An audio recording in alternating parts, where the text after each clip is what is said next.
Hey guys, Clint and Katie here from Butcher Boy, back in the kitchen. Today we're going to show you an awesome way to cook a steak inside. Wintertime or when you just don't feel like lighting up the grill. I would venture to say I actually like this more than a grill sometimes. Depends. It's got its time and its place for sure. For sure. Yeah. But we're going to do a butter basted steak. Katie's going to talk about that. So got a Choice New York from Nebraska beef, beautiful steak. It's been out for about an hour and a half at room temperature. That's key. Let it kind of warm through there so that it'll cook nice and evenly, especially when you're butter basting, because we're going with heat, pretty high heat direct from each side. Using, Katie picked out our robust ribeye seasoning on this guy. Whatever flavor you like, salt and pepper is always awesome. Robust ribeye is great on steaks. So pick your favorite. We don't judge. And from there, we're going to butter baste, Katie. We're going to go straight into this pan. All right, guys. So we're going to start with just a little bit of butter in that pan. Make sure that pan is piping hot. Get it all in there.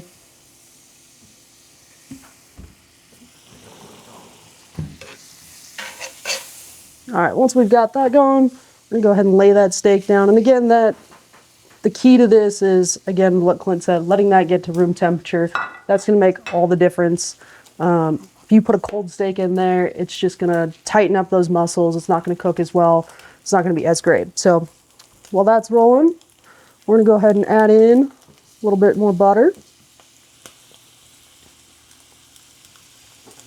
I think one of the keys to a good butter basted steak is good butter. Kerrygold. Absolutely. Is what we're using today. Salted butter. Salted butter, correct. Yeah, absolutely.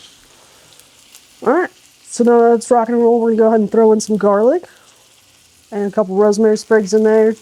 I like to do that while it's cooking. Some people like to do it closer to the end. I think it adds better flavor this way. Yeah, it adds some flavor into that butter and oil. So Absolutely, yeah.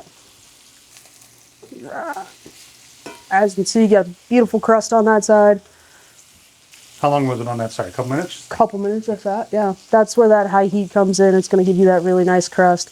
And the reason you want that is because you're getting that crust. We're going to baste it over the top as it keeps cooking, so that way it maintains that crust as well. All right, so we're going to do that basting process.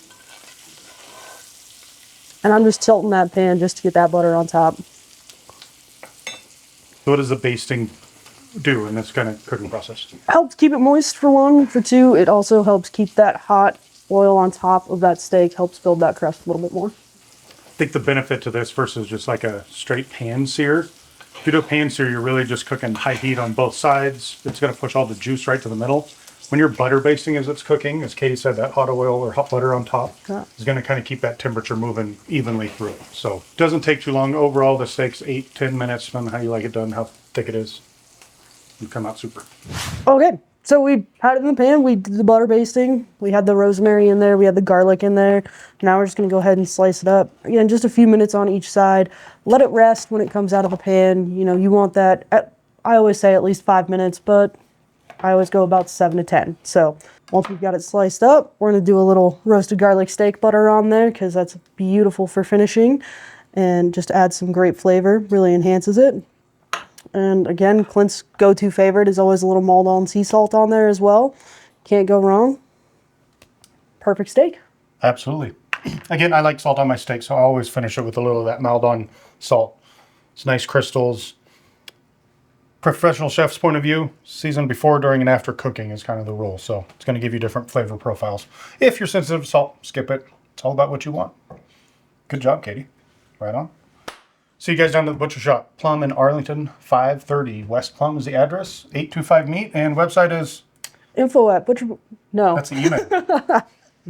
And the website is butcherboyreno.com. Right on. We'll see you soon.